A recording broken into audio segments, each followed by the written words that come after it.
We go. Man, All right. I wish Shohei threw that curve more. I wish they had him just hit or just pitch, so we could really see how good he can be at either one. I don't know. He's been pretty darn good at both this year. He's pretty great at both. Yeah. I knew it. I knew you were going to want that. You said no, and I knew you were going to come back 30 seconds later. Okay, so just like I promised earlier, I got Cardinal Jeff. I got the commish Duke of the Pirates. We're gonna talk a little bit just about the first month. See what thoughts we have individually, maybe about our own teams, about some other teams, surprises, disappointments, stuff like that.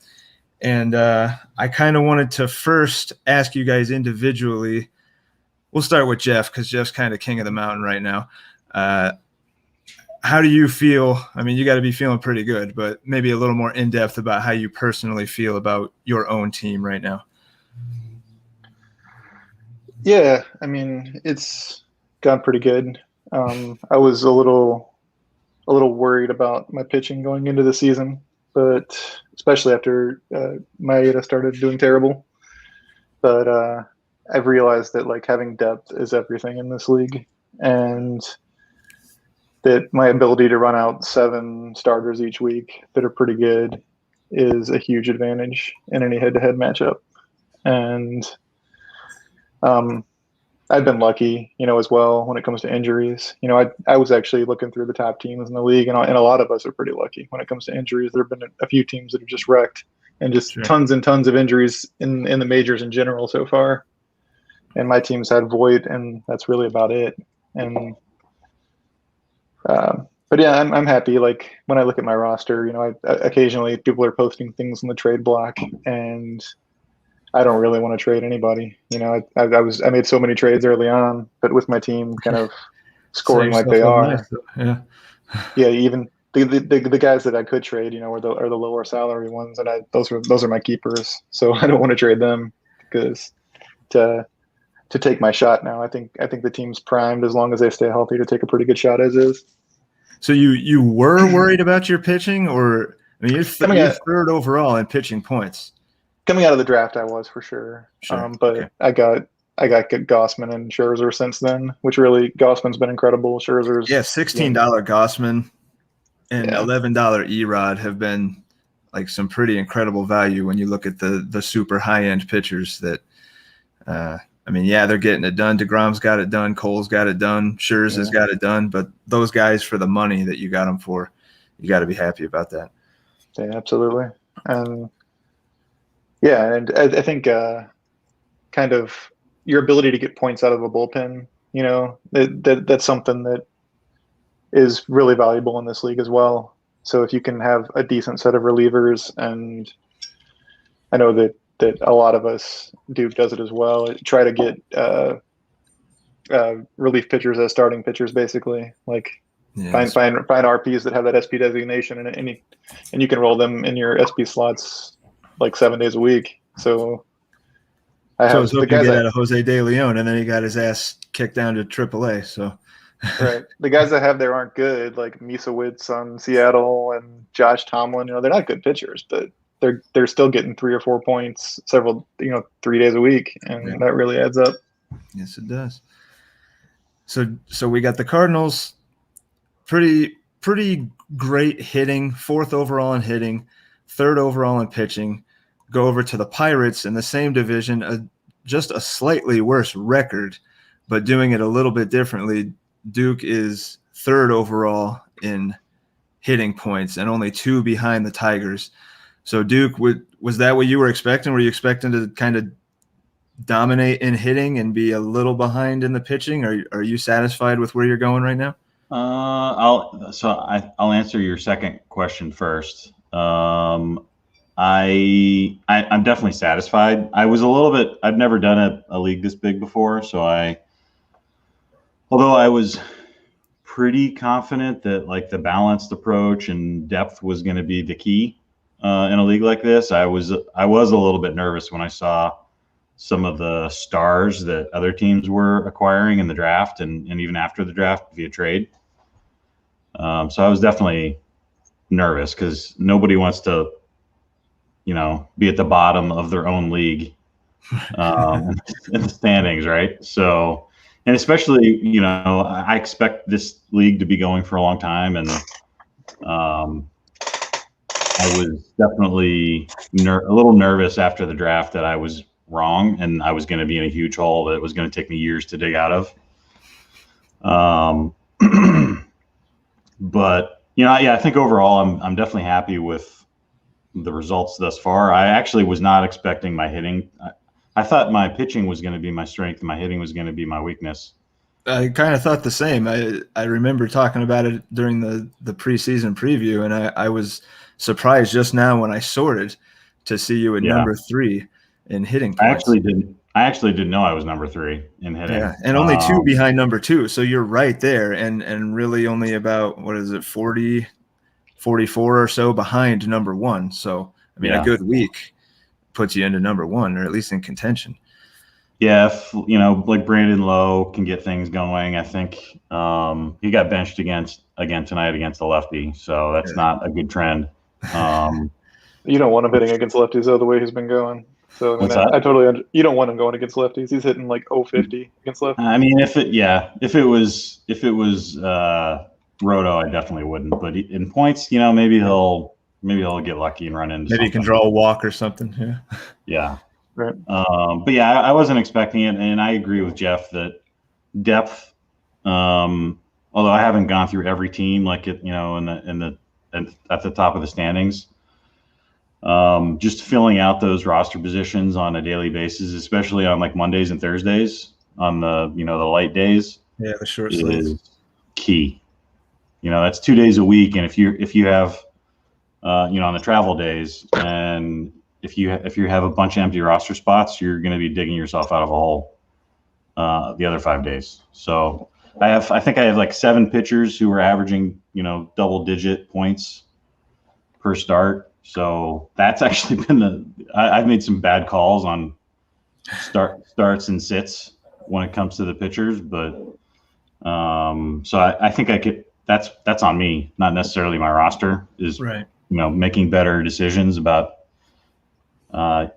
sorting through what with 2 start weeks. I probably have between 10 and 12 starts every week that I have to figure out which 7 to use. So that's been first world pitching problems in the ABL. I think I have yet to get to 7 starts, so I haven't had to tackle that issue quite yet. I have that same situation as Duke. I'm sitting at least 4 starts every week so far. But at least the Padres now don't have to sit alone as being the one guy who accidentally went over. We had it happen with the Tigers. So, and he still dominated. Yeah, and he still absolutely crushed it. And that's exactly what you were just saying. When we talked a little bit earlier, Jeff threw out like some ideas of what to talk about, and all I wrote down was depth, just depth. And it's the teams that we all kind of thought were going to be there. It's you 2 guys, the Mariners, the Sox, the Tigers, the Dodgers, those guys. And there's not to say that it's just pure depth. I mean, these teams have stars on them, but these are generally teams that shied away from the real like stars and scrubs kind of auction that some of us kind of geared more towards. And I think we're seeing the separation now, even just through the first month, because we're doing 2 or 3 matchups a week. You're able to see that separation quicker. The depth matters. And Duke, while I'm thinking about it, I did want to ask: did you draft Enoa for $1, or was he a fab guy? I hope Mark's watching right now. I think Mark picked him up off waivers after the draft, and then dropped him. And I can't remember who he dropped him for Bednar from the Pirates, and who's been good, but I just saw that it was looking like Jeff mentioned earlier. I think one miscalculation I made was how important holds are in this league. So I was targeting like the multi-inning SP RP guys rather than the holds guys, and I think that I had a bunch of those guys, like guys like Quantrill and Lindstrom or Lindblom. Was that his name? Yeah, I had a bunch of those guys, but I didn't have many like back in bullpen guys. So I think I kind of dropped the ball there. But yeah, Mark had dropped, and I just saw that he was looking to be the long man in the Braves bullpen. So I picked him up, and that was what just a hit that has been for $1, man. Seriously. No doubt. I mean, the $16 Gossman, the 11 Erod, and really $10 Urquidy for the Cardinals. Those three guys right there were pretty incredible value. And we can keep in mind again that the Cardinals have been doing what they've been doing with no Luke Voit, like without one of his primary bats. So, I mean, assuming health the rest of the way, getting Luke Voit back is only going to help the team that's really kind of dominating overall. I was impressed looking at Duke's lineup with how much he's gotten out of Nate Lowe. I mean, that guy's been a monster. He's got about 240 points, fantasy points or something. And in a lot of like more standard leagues, 12-teamers or whatever, he's been a wire guy for pretty much everybody, but not in a league like this. So what about some other? Did you guys have anything like that really stuck out to you, like team record wise? I have a few. Wait, you're not gonna talk about. You're not getting out of this. You got to talk about your team. All right. Well, I talk about mine, week to week a little bit more like openly than you guys are able to since you're not on here. But everybody that has watched, I think, has heard me bitch about my injuries and just general disappointment in. I regret my six-toe. I think I regret my six-toe deal already. He's just so expensive, and I had the delusions of grandeur of putting together this, super staff of Cole and Gallen and Sixto, and just, watching them in my moderately priced outfield like carry me to the playoffs. But it doesn't seem like, I don't know. It's not over. It's the first month of the year. If these guys get healthy, I like where I'm at, but I think I've gotten pretty lucky scheduling wise. I was kind of looking. You have the Rockies at 5-8. I've scored 3,133 points. The Nats have scored 3,126.5. So just about 5 points fewer, and they're 3-11. So we've scored almost the exact same amount of points, but the records are pretty starkly different. I could just as easy be in that 3-11 range with the Nats and the Royals and a couple of these. The Royals are not a bad team. They've got DeGrom and I know some other decent price guys. Just sometimes you run into bad scheduling. You do have some guys that like started badly though. You're going to get a lot more out of Lourdes going forward. Yeah. I think I've got when Joey Gallo has been as bad as he has, and he's still on a point per game base. One of my better bats. I'm not getting Lou Bob back anytime soon. So that one hurts a lot. That's gonna hurt. I had Moose miss a week. Simmons missed a couple. Walker was on the IL. Eliser didn't have Gallen for most of the first half of the month. So I'm not as despondent, I guess, as I maybe make it out to be. But no, I think there's some underperformance and injuries there, and you should expect better things moving forward. Agreed.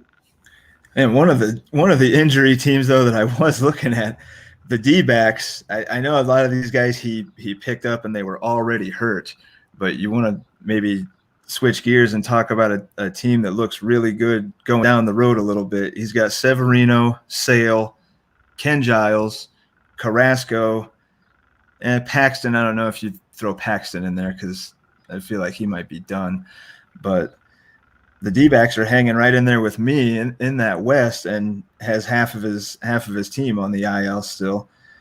That's true. That team is primed well for the future. Yeah, without a doubt. If he can just kind of hang out until maybe even just Severino and Sale come back, that would be like making a giant trade in the middle of the year, assuming they come back half decent. But right. D-backs are going to be one to watch out for in the second half, I feel like. Especially, throw Carrasco in there too. That's like three potential number one starters that he could be just adding to his rotation. I didn't see a whole lot of other teams that were like currently decimated with injuries, and I didn't go through every roster and pick out, oh, that guy was hurt for 2 weeks. I know Blue Jays Mark has said outside of Mondesi that he's had a bunch of guys on the IL. All right.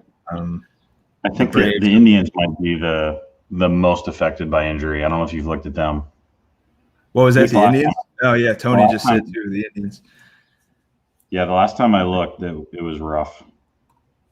And I think, not to be a jerk and point it out, but I think the Indians might be winless. I mean, if you look at their lineup, it's he's trying to get Yu Chang and Jose Peraza and Billy Hamilton and John Jay, and those guys aren't gonna win you many games. But I mean, there's nothing on the wire. Once the dust kind of settled after the trade and Fabapalooza and all the trades that happened in the auction, once all that settled, the waiver wire was bare. Like there's not injury replacements available. So he did put some money into some specs though. Like $25 Joe Adell, $19 Dominguez, and $39 for Wander. So I think a team like that, you kind of got to decide. Am I gonna? He could probably flip Syndergaard or Strasburg or somebody and get some offensive players that he could fill a lineup with. But he might have made the decision that he's probably not going to compete even if he does that, and it's better to hang on to those guys and let them get healthy. Right. It is early, but 0-14 is difficult to dig out of in a 30-team league. Yeah, that's tough. Right.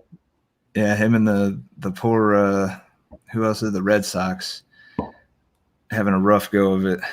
And I mean, the Red Sox, point-wise, they're almost right there with me, 32-96. I've scored 31-33. I'm 5-8. He's 0-14. Like, I don't know if that's more fortunate scheduling for me or just a rough stretch for him. I mean, you're in a pretty tough division though with LA and San Diego, so you can't be that lucky. Yeah, that's fair. I know I've shown up on the slim win list a few times, so I could really easily be there with the Kansas Cities. Yeah, I've had a lot of really close wins.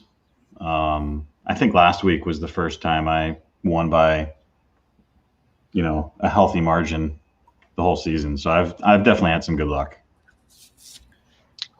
Yeah, there's a lot of luck involved in this for sure. And like even if I go and look at the Tigers, who have the best record in the league, right? They've been great so far. They've been blowing people out left and right. And I mean, I thought they had a pretty good squad, but I've been surprised at how good they've been. But he's had pretty much no injuries at all, and I mean, some of his buys, like Walsh and McMahon, have turned out to be. I was going to say Walsh, yeah, it's been so incredible. Those guys have turned out to be monsters, and they're winning weeks for him. And he's got depth, but it's kind of will he stay undefeated all season? That seems pretty unlikely to me. But it is a good team, and I think that definitely in contention potentially at the end to win this league. To me, it's kind of like at some point the Wheeler-Savali combo has to slow down a little bit, but maybe they don't. I mean, that's a great $40 spent on two pitchers that are really. For me and Seth, I feel like we kind of bought our teams by making a bunch of trades and running our payrolls up. Both of us are going to be in serious cap trouble at the end of the year. That's the beauty of the league, though. You can do that. Right. Flags fly forever. True, and that was my thinking. But it's even more impressive the teams like Detroit and the White Sox and the Padres that didn't spend and are actually well under the cap and are still, scoring just as many points. I mean, he's got a couple. He's got Machado. He's got Real Muto, but those guys have both been very good for one, right? And they're not exorbitantly priced when you compare them to the true top dogs. Even $41 Machado is pretty reasonable compared to like the $60 and $65, $70 Sotos and Tatises.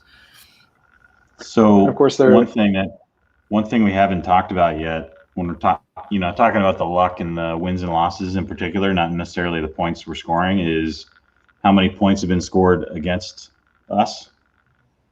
So I just sorted by points against, and guess who's, without cheating, who's number one with fewest points scored against? I guess Detroit just because they're undefeated. White It's Sox? one of us. It's one Is that of us. one of us? Is it me? Yeah, it's you. Yeah. So now we know the answer to the question. Is it fortunate scheduling for me or bad scheduling for the Red Sox? It is, like, I would say 5 or 6 of the top teams have also had the fewest points scored against them. So there's been a little bit of luck there. Like, you're number 1, the Rays are number 2, Cincinnati's 3, White Sox are 4, Padres are 5. And then it's Cincinnati's 3, huh? Yeah. Wow. Phillies, Rangers, Mariners, Nats, and Marlins, and then the Tigers. So they're like around, it's not numbered, but 10 or 11, something like that. Yeah. Interesting. Yeah, wow. So, the most points allowed. Oh, go ahead, man. Go ahead. Oh, yeah. It's the top 3 points scored against is Brewers, Astros, Red Sox, and Indians. Yeah. How bad do the Brewers have it? They're near the bottom in points scored, and they've also allowed the most. That is rough. Yeah. I think Rob knew coming out of the draft after he kind of misunderstood the spending on minor leaguers. He wanted to do over maybe in trouble this year. Yeah. But I mean, he'll be good once those specs are coming up. He's got Kalinick, right? I think he does. Yeah, and I think he has Abrams too. Although I doubt we'll see him this year, but right. Yeah, should be interesting. I was hoping to play him before Kalinick came up. So one of my other surprises was I don't see, and I don't say this to obviously not to pick on anybody. It's just my personal opinions. I don't see how the Mets have won 5 games. Right. Looking at his roster, he's 5-9, and I really don't see how he won 5. It's kind of like the Bull Durham. How did we ever win 8? I don't see how the Mets won 5, honestly, especially when. Yeah, I was pretty worried. I was up against him, I think, 3 weeks ago, and I thought they were going to beat me. Yeah. It was a relatively close game. You look at the lineup, and then you look at the staff. I mean, he's still running Justin Verlander out there. How he just lost Arrieta. He hasn't had David Price. I floated a couple trade ideas to him to see if he wanted some depth and was willing to ship one of his higher price guys for some depth, and he wasn't interested. He's happy with what he's got. So. Yeah, me too. I tried to get McNeil from him, and he's like, I plan on him being there. I want him there. All right, man. He knows what he's doing. He's basically riding Carson Kelly and Justin Turner at this point, I think. Yeah, they've both been really good. To 5 wins. Tapia has been pretty good. He scored 100 points. And for $4, that's nice, but it doesn't do enough to offset $40 Kyle Lewis, who's only given him 42 points. So Kyle will heat up here at some point, though. And that was a very early buy. I remember Lewis was a very early $40 buy for the Mets. Lewis and McNeil both kind of had jaws hitting the floor with their prices. But hey, I mean, he's record-wise, he's right there with me. So right. I Rojas is doing for $1, getting 106 points for $1 at a Rojas has been really nice for him. But man, the staff is it's pretty bad. I don't see how he can keep this going, but maybe he makes a move or something. Maybe David Price gets healthy. Arrieta is probably not going to continue to be as good as he's been. I don't know. Maybe he's got some left in the tank. I feel like it's smoke and mirrors with him, though. But Arrieta, no, he's done. Not a fan. Yeah. Maybe Dickerson heats up, Corey Dickerson. But yeah, when I was looking at the lineup earlier, I was thinking, how is this guy? How is he 5-9? But he's found a way. Right. The Padres being 12-2.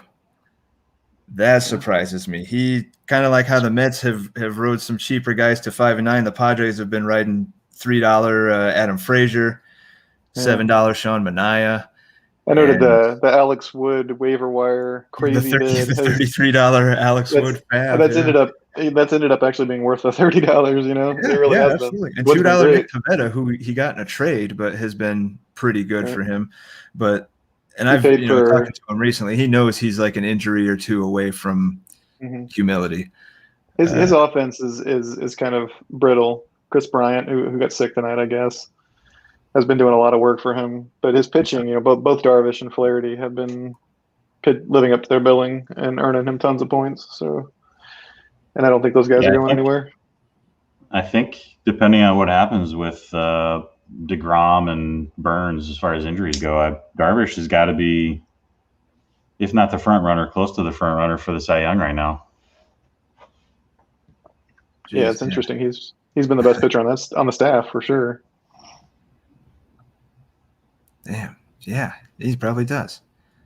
Because I hadn't really realized how good he's actually been. He's quality almost every single time out. I think so. I was thinking about this the other day. I think, although my team, I think, is built more for the regular season in this setup. I think if you don't have, that's why I think if you can get into the playoffs, Alan, if the Rockies can get into the playoffs, you could definitely make a run just with having Cole and get, if you bump into like a 2-start week at the right time, yeah, with one or two of your aces, you're just going to blow people away. Whereas a team like mine, my ace is Dylan Bundy right now, who's been disappointing thus far. So, I guess, I picked up Rogers and, I really like Malley and a couple other guys, but I just don't have that ace.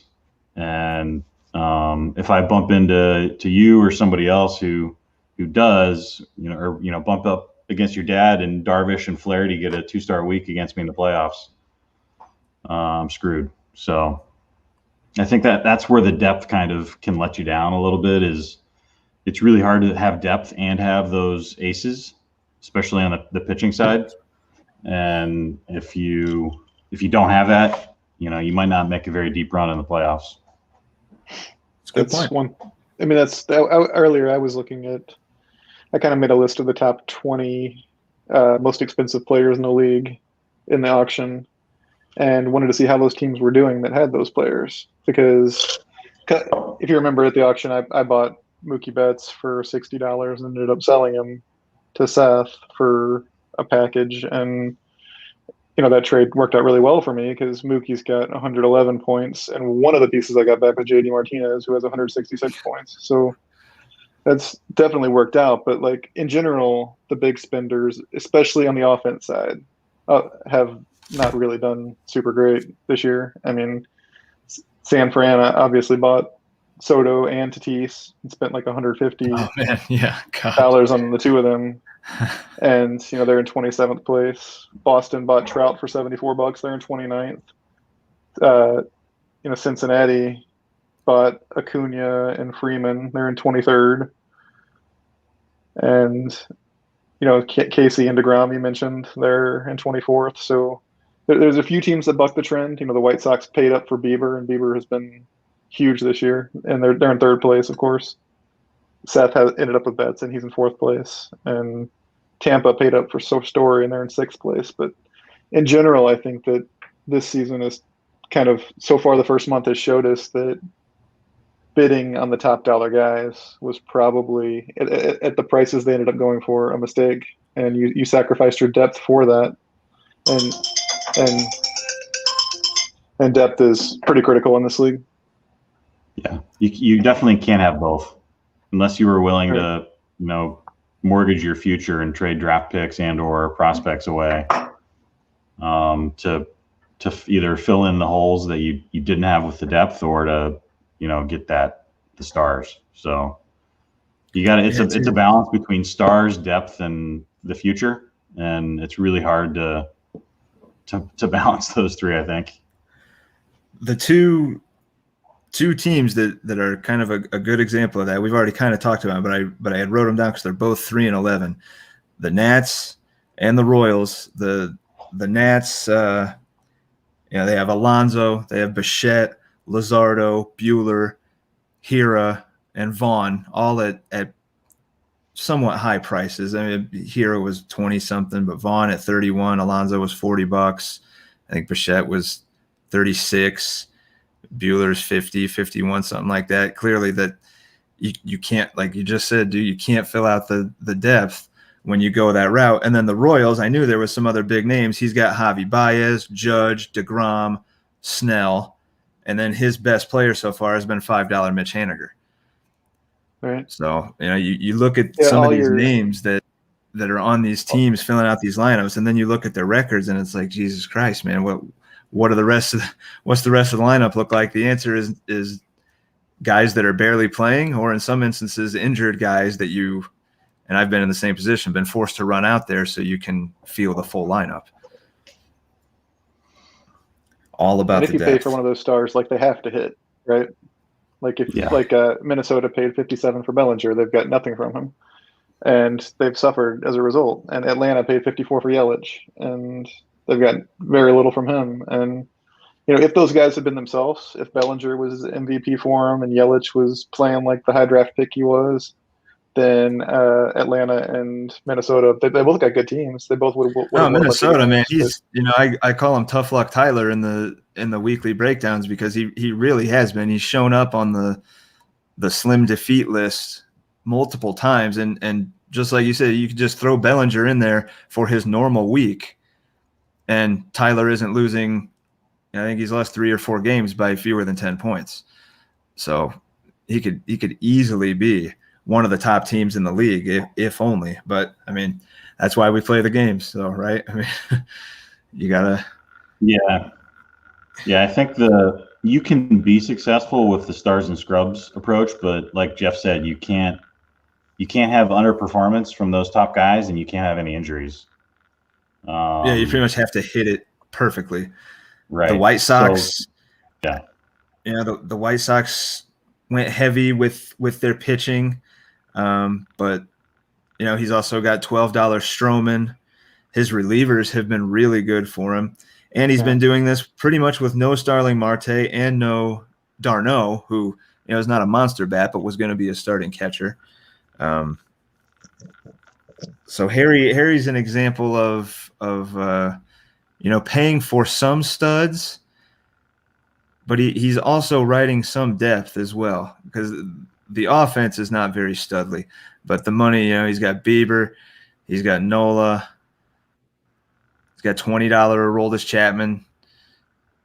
He hasn't really dodged injuries. I mean, he's got a decent team. He's got an overall decent team. I am actually looking at his team and trying to figure out how, it's a great team, obviously. Yeah, how is he dominating? Yeah, it's like scroll through, how is he dominating as much as he is? Carlos Santana and Kyle Seager have both exceeded expectations for sure. Yeah, but then you have Jock Peterson. Jock Peterson's been really bad. Tim Anderson missed a bunch of time. He's 122 points out of Carlos Santana. That is Andrews hot has been for him. Horrible. So yeah, it's just, and he does have some amazing pitchers, obviously, but he only really has 5. But the relievers, it's like 60 points out of Kittredge. He's got almost 80 out of Kendall Graveman. So he just traded 2 first-round draft picks in the last week to beef up that pitching staff even more, right? He got Matt Boyd and Chris. It's Keuchel, I think. You could say he's been underperforming. He's only scored 65 points. I think Boyd had a big game tonight, but he's hot and cold. But it's kind of I think he probably knows that his pitching staff is really, if he's going to dominate this league and continue the run that he's on, his pitching staff needs to carry him, and so he doubled down on that. Yeah, I have a feeling that he is recognizing the same thing that we are, that he's got to plug some holes to maintain his current pace. Man, he is always in those, most high scoring. He's always in the top pitching list and stuff. But yeah, looking at the team, it's like nobody really stands out as okay, this should be the team that's kicking ass. But man, he is. I'll be damned. But What yeah, else do that's I not have? a team. That's not a team I want to face in the playoffs. How about the Angels? I made a note that the Angels are 9-5, but they have allowed more points than they've scored. Right. So I don't know if that's unique to the Angels, but it might be having a winning record and having given I up more guess than you've scored. kind of the flukiness of Yerman Mercedes having catcher eligibility really helped him a lot. Yeah, and Yeah. did he fab him or did he draft him I don't know. for $1? Because man, if he fabbed him for Yeah. $1, that would have had to be like before he blew up, because everybody would have been in on him if he was out Right. there after that first week or whatever. If I had to guess, I would say he picked him up in the minor league draft. That would make sense. Yeah. But yeah, that's talk about a jackpot. But his team, I mean, he's got some positive regression coming too. Lindor is certainly gonna Definitely. get better. Probably Glaber. You got to probably assume. Josh Bell too. Alec Bohm. Yeah. Averaging I actually less than 2.5 I don't believe points. in either of those guys, but they can't be worse. Bell and Torres. Yeah, Glacius probably gets better. Yeah, the staff is Kyle Hendricks probably has to get better than he's been. He just lost Pearson. Not that he's done anything for him, but his pitching staff is smoke and mirrors for sure. So yeah, getting Matt Harvey and Eric Fetty. Yeah, that's kind of what surprised me, that he could be 9-5 and have those points scored and allowed numbers, but still have a pretty good record. Yeah, he might get hit with the bad end of the stick before. But then again, maybe he runs into the good scheduling when his guys get the positive regression and he keeps it rolling. It could easily go both ways. Should probably talk about a couple of the guys that I know that'll probably watch this. Talk about Tony and Adam's teams. Yeah, right. We gotta save that until the end so they watch the whole episode. Well, hey, if you got something, lay it on me. No, I was just looking at Adam's team, who's been pretty good, and I know that he was kind of had mixed feelings about his team coming out of the draft. Kind of waffled on whether or not he was going to sell some of his high dollar guys, and ended up kind of rolling with a team that's pretty top heavy. He's got Trey Turner for 58, Bryce for 48. Paid up for Kevin Biggio, and who's been disappointing. I think he traded for Mancini. Teoscar finally came back recently. But overall, his lineup. Yeah, his lineup is solid, as solid as they come. Yeah, and it's deep too. It is, for sure. And pitching side, I remember when I first looked at it coming out of the draft, I wasn't super impressed with the pitching, but Sandy's been great. He's been possible Cy Young contender, really. Alcantara's been awesome, going 7 innings pretty much every game. John Gray has a surprising amount of points, actually, on that staff. For sure. Yeah, Gray's been pretty good this year. I've grabbed him on waivers in a couple leagues. He's gotten his money worth out of Hap, for sure. Dollar. Yeah, definitely. And 86 points for $1 Fulton Evich. Right.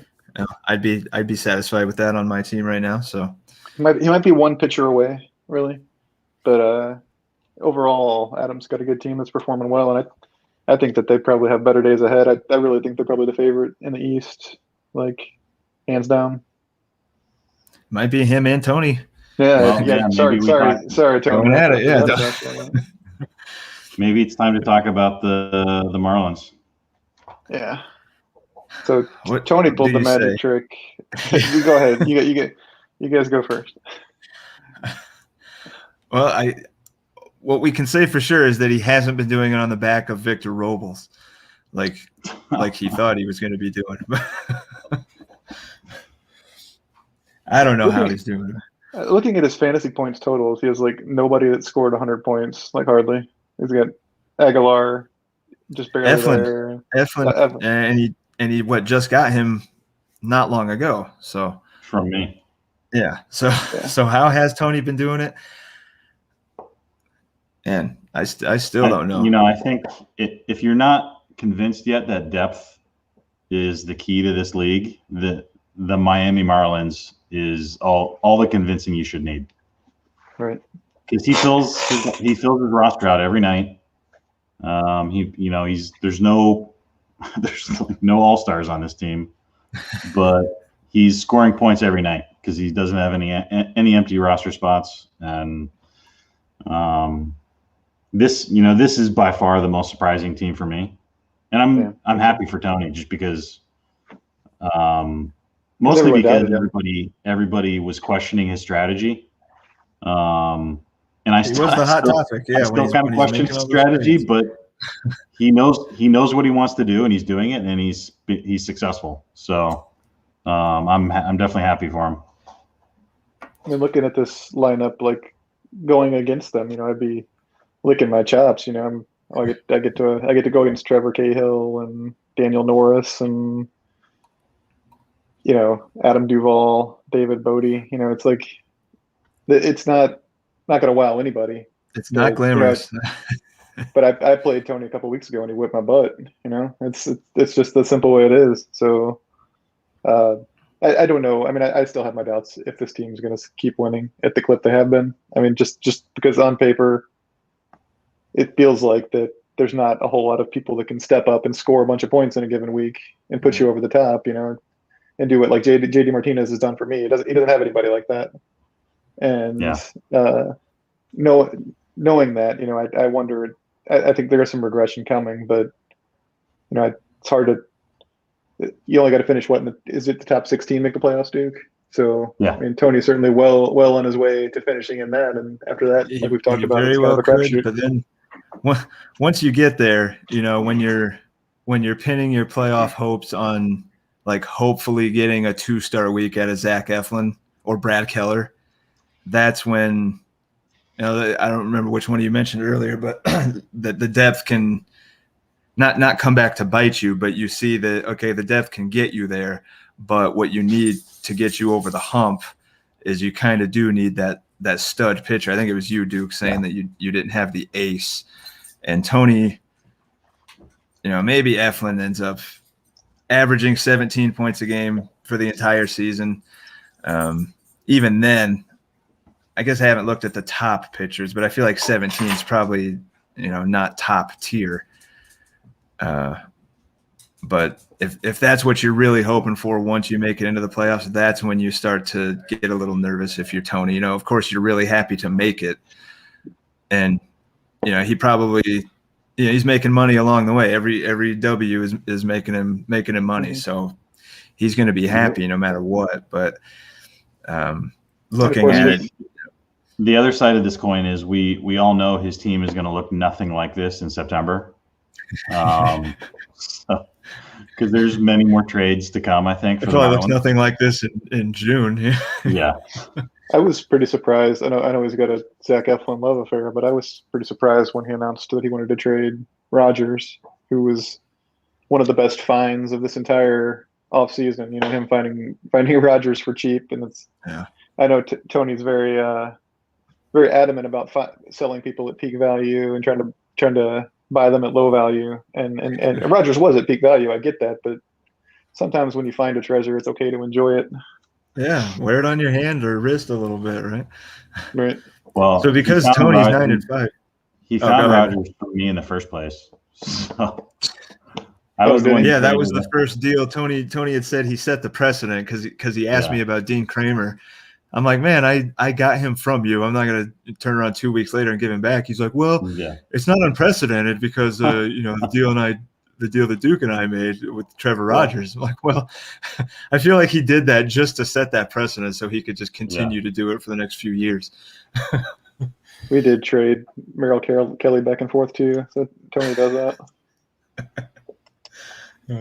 And now we can assume that because Tony's 9-5, that if like Frank would be 9-5, right? Since they pretty much just swapped teams, like we know that Frank would be doing the exact same thing, and probably Tony would be as well if they had just stood where they were, except for those couple extra deals that Tony has made, specifically with the Pirates. maybe that's Yeah, what. there've been a lot of. Go ahead, Jeff. I was just gonna say there've been a lot of Cubs and Marlins deals, and the trading has slowed down, of course, a ton since the season started. But those two guys are continuing to swap.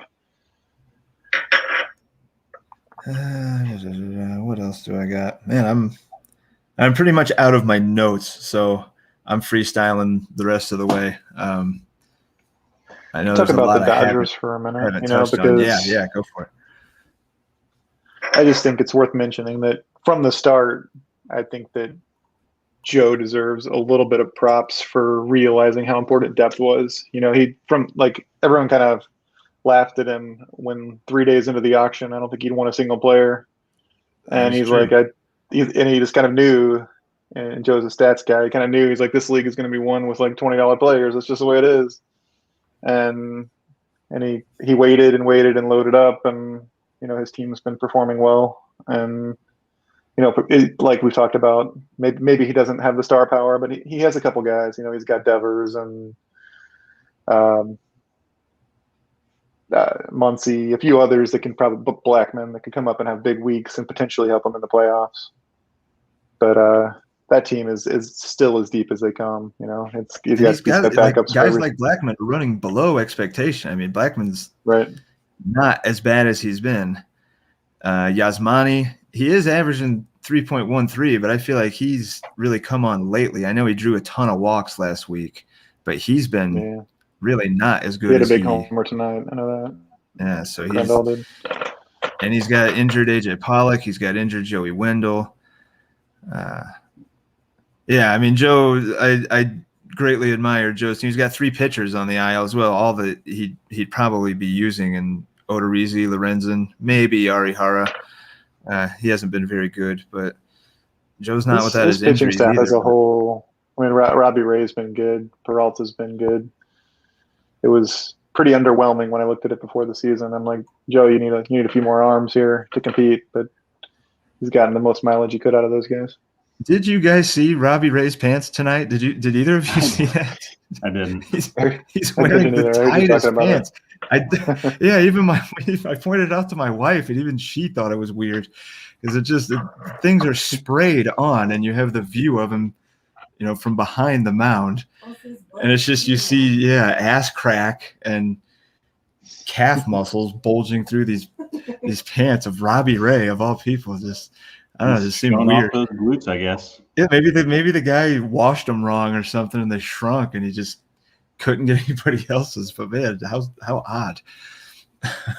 So I didn't mean to sidetrack with Robbie Ray tight pant talk, but no, I think Joe's Joe does have a good team, and I actually thought coming out of the draft he had the best depth of any team.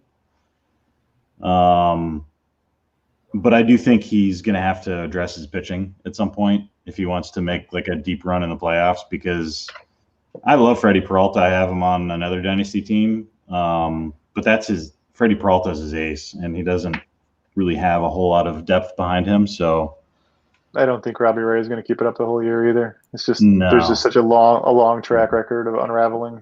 Yeah, we know who Robbie Ray is by now. I think I don't think the pants are what had been stopping him his whole career. So, right. Yeah. So I think I think he's only made 1 trade, maybe 2 trades, something like that. So I think if Joe wants to, I'm kind of in the same boat. I'm going to have to do something at some point, especially because I think the rich are going to get richer towards the trade deadline. And there's going to be at least a couple guys who decide to go for it and start trading prospects and stuff like that, and draft picks, and they're going to get a lot better. And if you want to hang with those guys, you're going to have to decide whether you want to make that commitment or if you want to, if you're okay with, finishing 8th. There is no hard cap, right? I mean, you can continue to trade cap space. So yeah, not this year. We're changing that next year, but this year there is not. Right. So knowing that, I really hadn't thought about it that way. Floated out there like Bellinger and and those guys are only going to be Walker Buehler and those guys are only going to become more valuable the closer we get to the trade deadline. And there's, depending on how many guys decide they're going to go for it, there's going to be multiple people competing for those big chips. That's a good point. The closer we get, these guys are going to see, like, maybe I am this one piece away, and there it is on a team that's clearly not going to compete this year.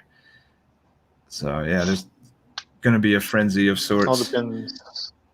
All depends on the asking price. It's interesting with prospects. I know that we were going to talk about the power rankings for a minute, right? Sure. It's been awesome that Tyler's been releasing those every week. Yeah, it's really cool to look at and see how it changes. And one of the most interesting things to me on there, I thought, was the minor league rankings. And Duke's been running away with that for a while, because it takes kind of all your prospects and then kind of averages together. I don't think he's updated that, just because I don't know any outlets updated their prospect rankings. So right, it may be after like a month of minor leagues, which I'm so happy is going again.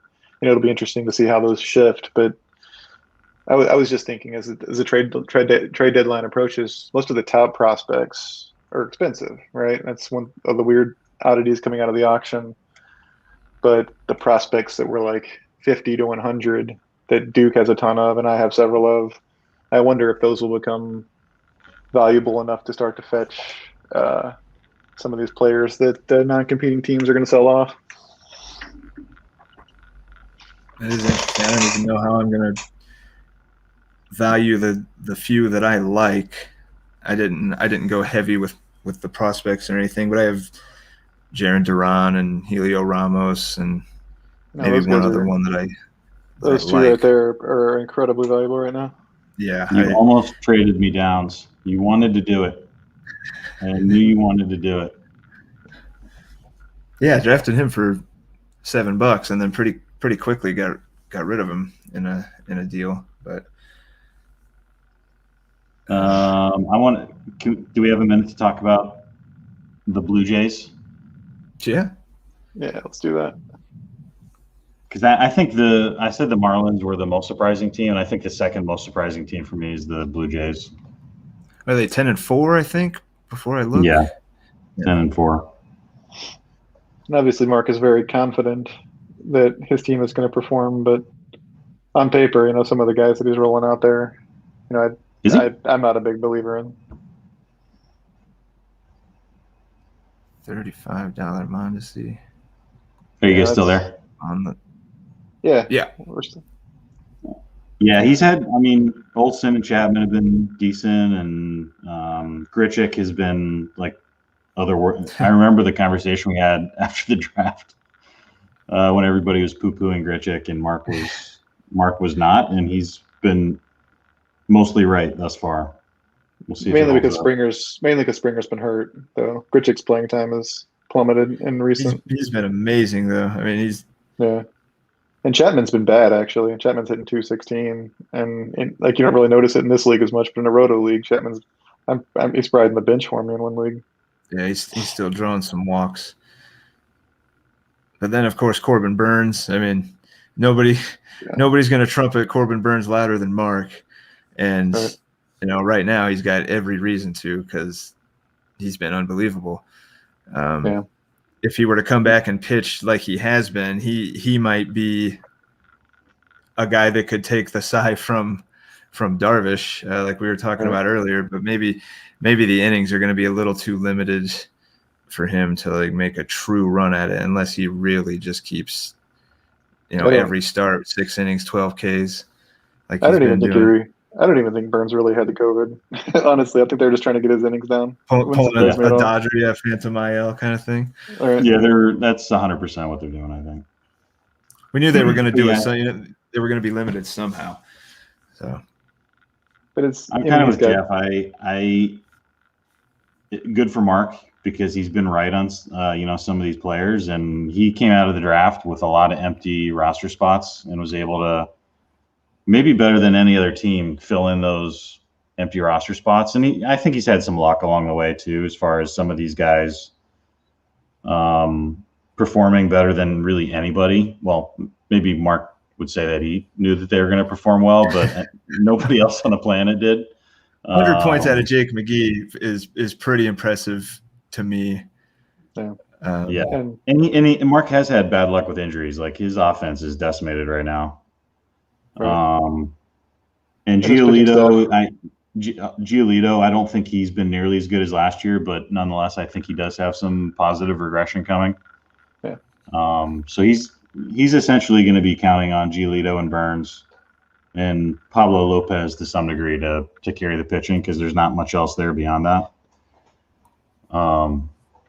So yeah, that'll be an interesting team to watch the next couple of months, I think. Definitely. And they've been blowing people out too. You know, I mean, it's getting harder with his injuries. You know, Merriweather and Chris Rodriguez were both pitching great and they're hurt. And obviously McGee and Stalmont, I don't know if either of them will continue. You know, the closer carousel will continue to go on. That's just how baseball works. He's got a lot of guys really hot at all the same time, like Grichuk, Franimal, Posey, you know, and the pitching. You know, you get 3 or 4 guys in a lineup that are like all clicking at the same time. That can be enough in a 30-team league with as thin as a lot of these other guys are.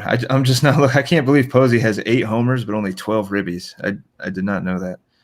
That's impressive. Yeah, that's tough to do. Posey's been impressive all around, really. Just Mark's done good. I mean, he deserves some props for, like you said, Duke. He definitely had some holes coming out of the draft, and the fact that he's been scoring as many points as he has. $2 total for Jake McGee and Ian Kennedy, and they're 2 of the best relievers going right now. You know, will they be at year's end? Probably not, but 99 points out of Ian Kennedy for $1 and 101.5 out of McGee for $1. Yeah. You know, you're right. That makes a huge difference. I think the bullpen's carrying him for sure. Yeah. I think he missed his window to sell high on McGee, because he's starting to come way back down to earth at this point. And I think the Giants even said the other day that Rogers is going to be getting some 9th inning opportunities. Yeah.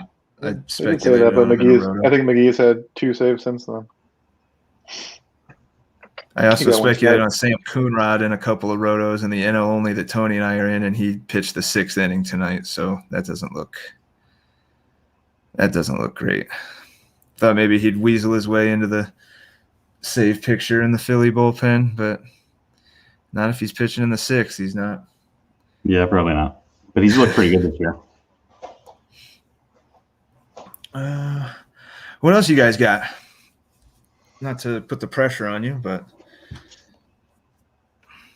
think just from a division, quick glance at all the divisions, you know, I think it's interesting. A lot of divisions have a couple teams. They're going to be battling it out and kind of hurting each other, you know.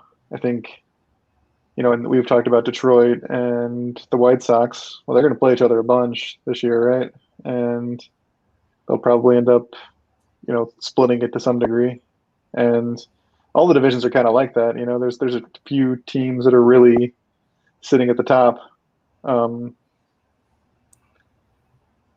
know, Central, you know, has me and Duke right now at the top. The Cubs got a still 8-6, which is impressive. They scored 4,300 points. That's not nothing. That's been a surprising team too. Yeah, I agree. Yeah, man, the Central, just like we knew. I mean, we all knew the Central was going to be tough, but kind of thought it was just going to be tough. Cardinals and Pirates tough, and then the Cubs do slip in there. I mean, he's well behind you, Duke. He's, you know, roughly 600 points behind you overall, but compared to, I mean, you look at the Phillies and the Marlins are tied at 9 and 5. They've both scored about the same amount of points as the Cubs, so he could easily be, you know, a top team in the NL East. So, right. You know, that's not nothing. And then the third place in the West is the Rockies. I've only scored 3,100 points. I've scored 1,000 fewer points than Frank, 1,200 fewer points than Frank. And we're both in 3rd place in our division. So it'll be interesting in your division to see how the Dodgers-Padres thing continues to evolve as well. I mean, it looks like because he's really outscored the Padres, but he's still a game back. And I've been outscored by 300 points by the D-backs, and I'm a game up on them. So could easily see some shuffling, quite a bit of shuffling in the NL West just in the next few weeks, probably, maybe more so than really any other. I think the Mariners look to have the West. You don't want to say sewn up, at the beginning of May, but just points wise. Seth was pretty irritated for a while. There's like every team in my division is going for it. And it looks like he did it right. Whatever it was he did. I know he's heavy on the pitching and stuff. He's got some high price guys, but he's got about a 730 point lead over the point wise. What do you think went wrong for Sam? Because we thought he was going to be competitive on paper before the season. And I know he's had some Cattell and Eloy have really hurt him, but I didn't think anybody thought that he'd be 2-12 going into the season. Yeah, he's at 2,700 points. He's just not scoring. He's had some bad. Like Castillo's been obviously really disappointing and losing frame out of the draft. I want to say he had 10 or 12 pitchers who were likely going to be in the starting rotation somewhere. And so I think he, and he'd probably say this too, I think he made an error in judgment in trading so many of those guys away. Yeah. And he didn't really get the return that I think he could have. If he just waited a little bit and for people to realize how valuable those starting pitchers were, I think he could have gotten a better return, even if he'd waited a couple weeks into the season. And I kind of did the same thing too. I traded Zach Wheeler right off the bat. Didn't get the return I could have if I'd waited, a couple more weeks or months. Yeah, your trades have mostly worked out for you. Jordan's been a beast, and I think Sam hasn't. The DH only guys, JD and Jordan, right, been crushing it. Yeah, looking at Sam's pitching staff right now, I remember coming out of the draft, he was talking, that he had all this depth of pitching, but now it's like Castillo and Ryu and a bunch of bums, really. And Castillo hasn't been good, and Ryu's been hurt. So yeah, he's got no depth bats. He's just not getting the games played. He's got literally nobody on the bench. Austin Romine was his one bench player. He's hurt. He's just got nobody to plug in there when these guys aren't playing. Garcia's been good, but yeah. Yeah, like he's got some individual. Laureano's been good. Meadows has been pretty good. Sal Perez has been really good. But the rest of them, Nunez doesn't have a job. Yeah, Kelly, he's still running Marte out there every day. He hasn't. When's the last time he played? And Sam made a lot of noise about trying. He realized this and was trying to trade, but then what does he have to trade, right? Yeah, they're lacking in the pieces. If he wants to still compete, the guys that he wants to hang on to would end up being the guys that he needs to trade to fill these gaps. Right. I've played with Sam long enough to know that he'll pull something out of his ass, and maybe not for this year, but right. I think he'll be fine next year. Let's see. I wanted to talk a little bit about Cincinnati because I thought,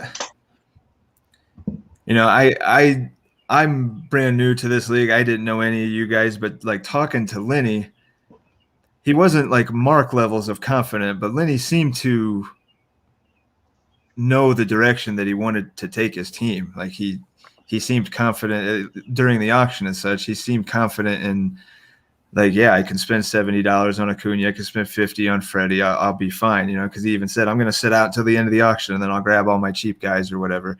But that has definitely not worked out for him. And it wouldn't surprise me to see. He's got, injured AJ Puck, injured Alex Cobb, but I don't think he got to fill out the way he thought he was going to.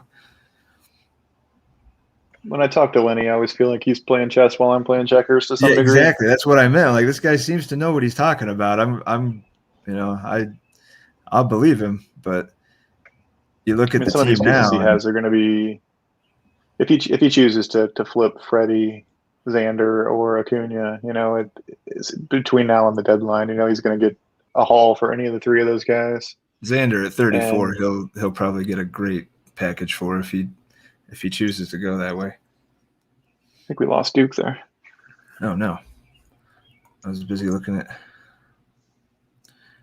stats. Yeah, this is device not connected. There he is.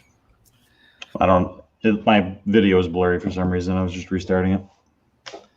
I feel the same as Jeff. I always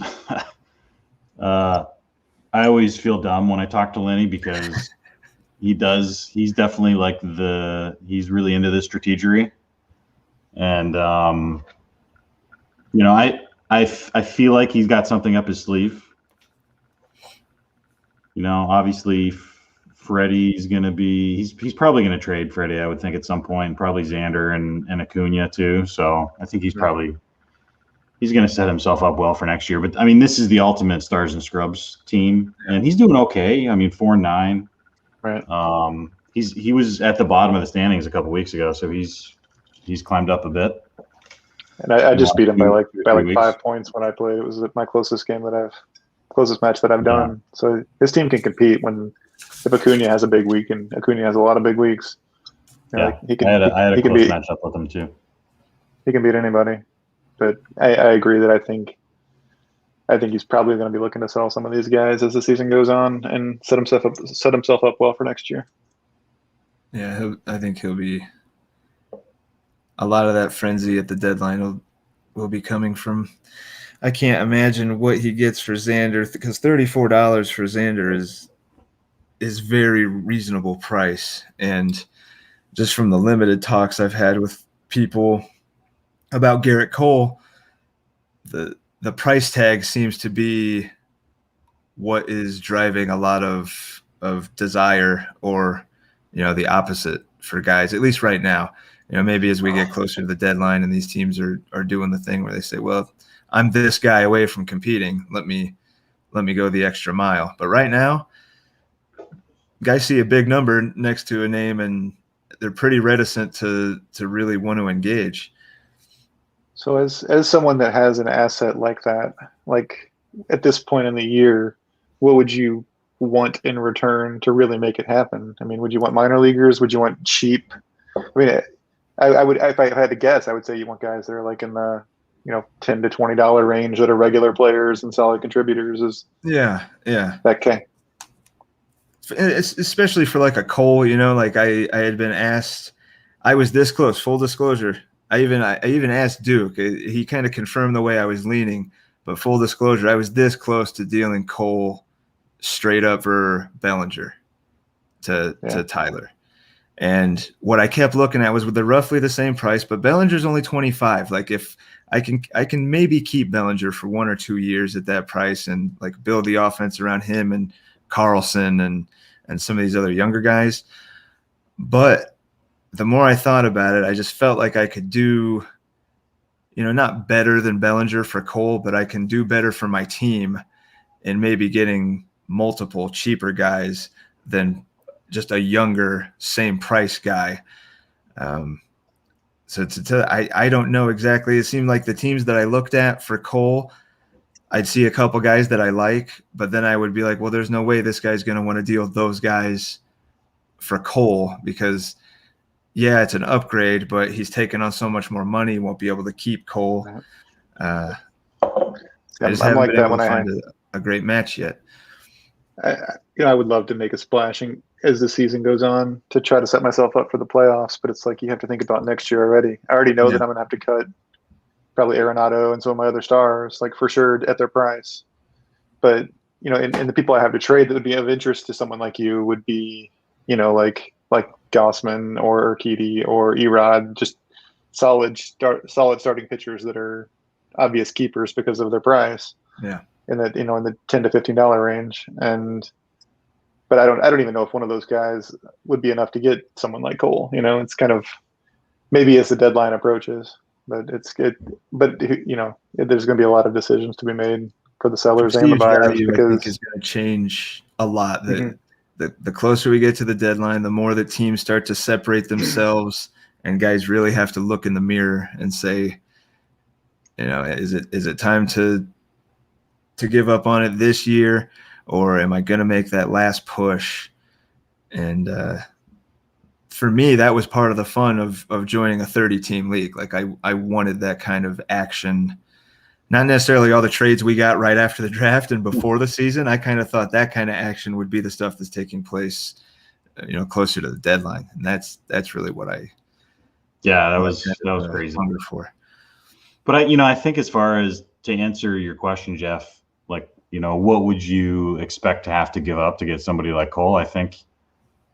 The other way you have to balance that is like, all right, so if I give up, how much is Erod? Like $8 or something like that, or $12? It's like 11 or 12, I think. Yeah. Yeah. So if I give up an Erod who's $12 and I'm likely to give a contract to him for at least a couple of years, is that worth the 5 points per week upgrade or 10 points per week upgrade that I'm going to have to get from upgrading him to Cole? Or do I just trade a bunch of prospects and I keep Erod? Right.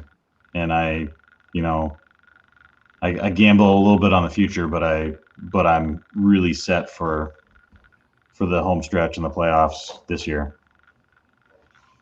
But if I had Cole, I'd be looking for both. I think I'd want like some kind of you want affordable and a top prospect. Yeah, some kind of proven commodity that's affordable and I can extend for at least a couple of years, and at least a decent prospect that has a relatively good chance of being a contributor. Right. I don't think it makes a lot of sense to flip Cole for someone like Bellinger, another guy that's very debatable if he's a keeper or not. At $57, it was kind of. I was like, okay, he's 25, but by the time he's hitting his prime and he's 27, he's costing me $63 or whatever it is. So, am I doing myself any favors? And not unless I think I can turn around and flip Bellinger for something better than what I flipped Cole for, which doesn't make any sense because Cole's more valuable. Cole's more valuable, yeah. So you have to look at someone like Bellinger. Cole's a different story because he's an ace. He's one of the best 2 or 3 pitchers in the game. But someone like Bellinger, I have to think that with inflation factored in, he's going to go for less on the auction next year than he did this year with his performance. Unless he just totally lights it up. So you're probably not going to extend him because you can get him for cheaper. Yeah. And there's a lot of players like that. I look at my roster, and I mentioned Arenado earlier. Nolan's been pretty good for the Cardinals, but he's not showing any power at all. And I don't think he's a $42 player personally. And so even though I like Nolan and I think he'll be decent for a while, it makes more sense to me to go ahead and cut him loose and just see what his price is in the auction, because I think it'll be less. And even if it's not less, it's not going to be a whole lot more. Yeah. Right. So that's like a no-brainer. Yeah, you're going to cut that player because best case you get him for. Now I'm giving away all my auction strategies. No, it's best case he's cheaper. Worst case he's like the same price. Right. And you just get him back with the money you just saved by cutting him. So yeah. I as you guys know, this is my first dynasty, so I'm not new to fantasy by any means or auctions or anything, but the type of planning ahead that I'm already doing with guys that I know are not going to be on my team at the end of the year and stuff, that's the kind of stuff I'm not used to doing in April and May, but I do really enjoy it.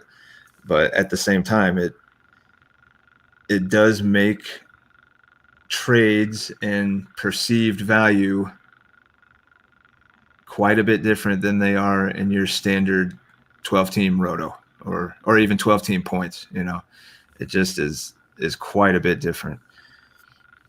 Yeah, that's why there's so many more trades in dynasty leagues, in my opinion. There's so many different ways to set your team up for this year and or the future, and there's so many different ways that GMs value players, whether they're major league players or prospects. And then when you add in the fact that we have salaries, there's just so much that goes into every roster and every trade, and it just makes trades a lot more feasible.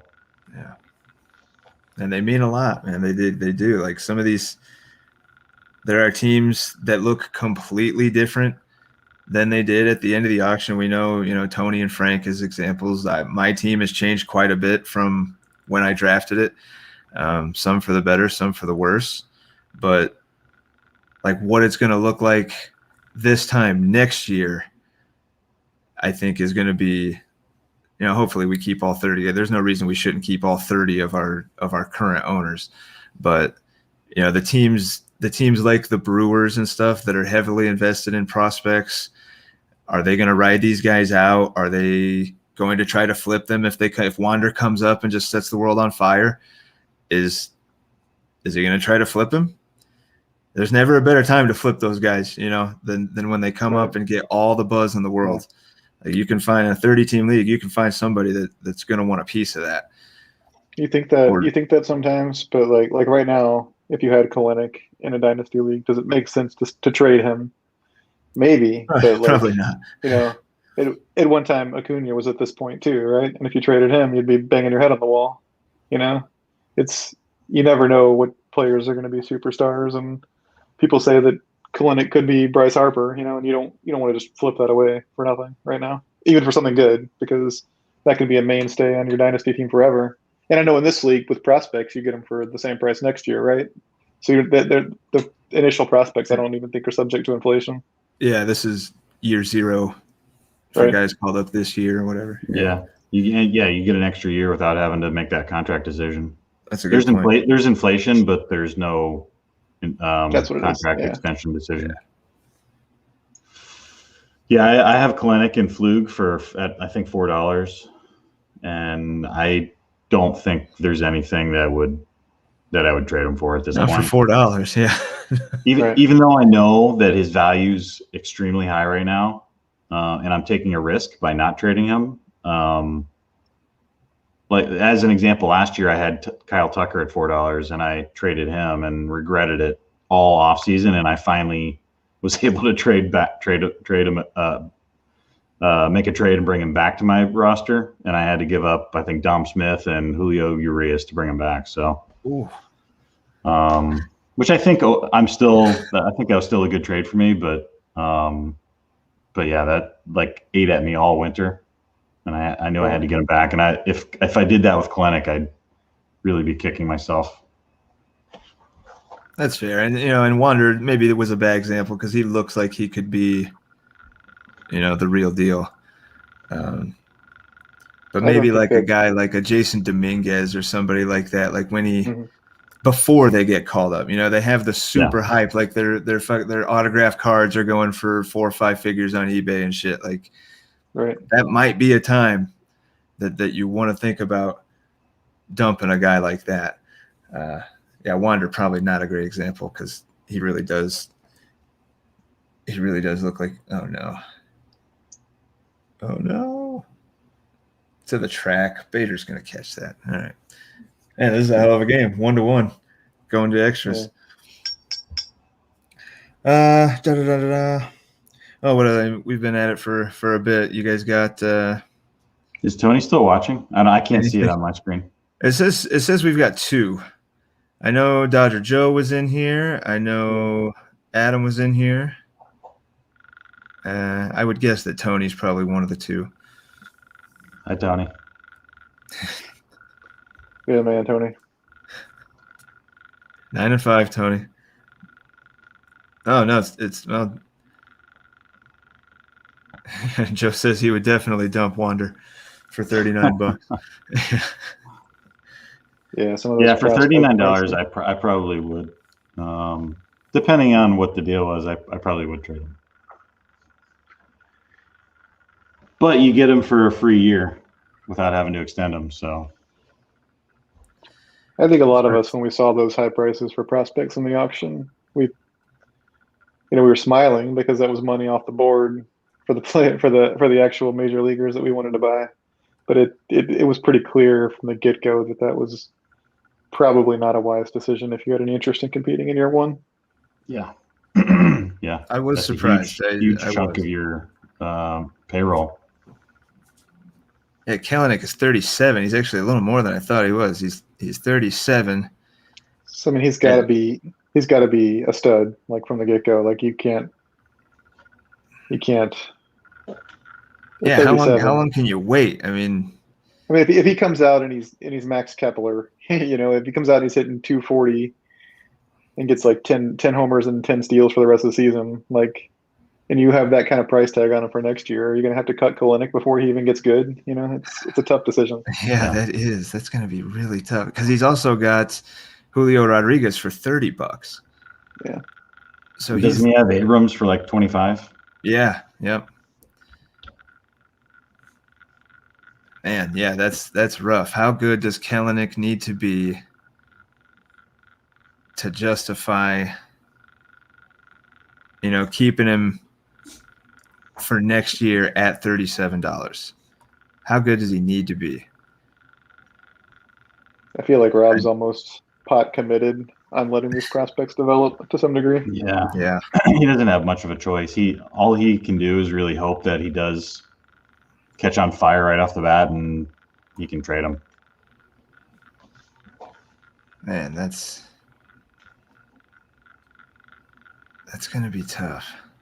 I'm not envious of that kind of decision making.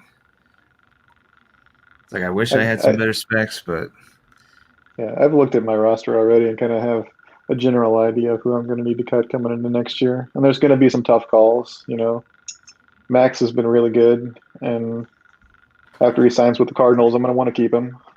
So there'll be some tough decisions. Yeah, I was gonna make a joke earlier that I was gonna bet $10 that Jeff had a spreadsheet for his roster for like the next 5 years. To look at his only for next year. His payroll.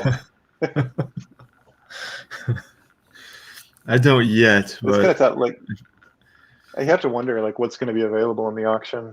It's it's going to be. I think everyone's going to keep like all their players that are under $20 that can do anything at all, and there's going to probably be a fair amount of stars out there. Are people just going to make the same mistake and overpay for these guys again? Yes. It's going to be a continuing cycle here. Yeah, I guarantee that like player, the $60-$70 players, none of those guys are ever going to get extended, and they're just going to be on rolling 1-year deals from the auction, and they're never going to get below like $60 until they're 35. I could see that happening easily. It's going to be interesting when you get a guy like, so let's say Kalanick's not kept. He's going to, first. So if Rob doesn't keep him and he cuts him going into the draft next year, like, and let's say he is great and he's a potential like first, second round guy, he's going to go for at least $50. And then Kalanick's immediately, first year or, second year player is going to immediately be in that, rolling 1-year deal, and then he gets cut, which is kind of weird, with the way we drafted last year, but that's completely possible to happen. That's what makes it unique, though. That's why auctions are, no two are really truly the same, even in your smaller leagues. But that's the way the prospects went in our initial auction is going to make for some weird looking stuff potentially in the future. And that's just the way it's going to shake out. Yeah. But that's kind of cool though. I kind of like it. And that's, I think these draft picks have more value than people think, because those are $1 players that you're trading away. And, if you do plan on being in this league for the long haul, like 5-10 years or more, hopefully, those are going to be the teams that dominate down the road, like every year, are the players that have those $1 players come up and they extend them for 5 years. And even if it doesn't work out, you're not taking a huge cap hit every year, and it's not, not a big deal. So Yeah, I think those draft picks are more valuable than some people think. I think so too. I've been involved in quite a few deals already. Some draft picks, some high first rounders being exchanged. Frank traded draft picks from like 3 years from now, right? Yeah, that actually reminds me. I need to get him to pay up. Yeah. I think the pods might be. He was freaking out because he's like, "Well, I made that deal. I didn't know." I'm like, I don't. Nobody thinks you're going to drop out, but I had to make it make sense to him because it's his first dynasty as well, and I had to kind of make it make sense to him about why a rule like that is a good thing in a big dynasty league like this. Like, you don't want guys, not that anybody has or is, but you don't want guys completely mortgaging a team's future and then bailing on that team, and then it makes it doubly hard on the poor sucker that takes it over. Yeah. It just nobody's going to want to take that team over, and then suddenly you're like a 29 team league, and then it snowballs from there. Yeah. So the rule is a good thing. I did put a rule in there too that, like, let's say I make a bunch of really bad extensions this year and end up having to cut a bunch of players, and I have all these salary cap penalties, and then I quit the league. Those are forgiven, those salary cap penalties, for whoever takes over that team. So that's cool. I think that rule, in combination with the rule we put into place for the trading the draft picks multiple years down the road, I think keeps the league healthy. Yeah, for sure. Yeah, you don't want I to love over the direction it's going, man. I'm super happy to be a part of it. I think this is a great league. It's only been a month, but I could be one of those 0-14 teams and still be having fun. So we've only had like one set of GMs block each other on the chat so far, so that's good, right? I think that's good. I mean, and I think one of them 30 guys, and only 2 of them are fighting. That's good, right? And that'll cool off when they need to talk to each other to make a trade or whatever. When Tony runs out of dance partners, the only place he can go is Toronto. The only place he'll be able to go. He'll have to knock on that door. And Mark, being a Canadian, nice guy, he'll have to answer. So, well, guys, we'll have to do this. We'll have to do this more often. Maybe more than once a month. I rather like having somebody that's not just me sitting here reading numbers. I don't even care if we record it. It's just fun to talk baseball. Yeah. With guys that I like talking to.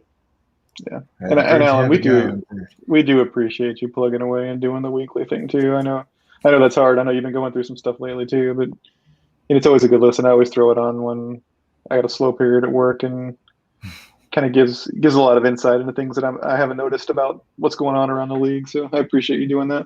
Yeah, 100%. And there's so much more. I mean, I could end up talking way longer than I want to if I really sat and dug into the stuff I wanted to dig into. But you got to keep it basic, or else it's going to eat up your whole day, and then I forget to do the dishes or whatever it might be. Make the dog food. Yeah, make the dog food and shit. So, Duke, you're stomping me right now. You got 124 points already. How did that happen? Oh my God! I had like 16 coming into tonight. My offense blew up. I don't know what happened today. Lance McCullers got 29.5. Wow. Singer didn't help me. He kind of shit the bed tonight. I'm up to 37, but geez. Yeah, that's a big. Really. Yeah, Harry's up to 111. Yeah. And the Tigers have 83. That might be my biggest point total for a single day so far. Dodgers up to 105. 91.5 in one day. Yeah, that's good. I'm sure you'll catch me. We'll see. I only got one start out there, and it was Maeda shitting the bed again. Jesse Man, Winters. what a fucking divisional matchup this is. We got two between the Tigers and the Sox, and then you two. I think Dodgers Padres be a distant third maybe in the divisional battles, but you guys and then the Sox and the Tigers are going to be fun. Well, I'm facing the White Sox this week too. Oh God. Oh yeah, look at that. 124 to 115. Yeah, that's going to show up on one of probably going to show up on the slim margin list if you guys keep. Duke got 91 points today, but the White Sox got 97 in one day. What a tough week to face the Cardinals and the White Sox. That was like I think my week 1 matchup. I had the Blue Jays, the Cardinals, and Detroit maybe. It was one of the teams that's just been great, and I thought I had a great week. I think I had the 6th or 7th highest point total, and I went on started 0-3. Ran into a handful of teams that were all better. Man, the Cardinals this week too. Pirates and Blue Jays, and Houston's no pushover actually either. So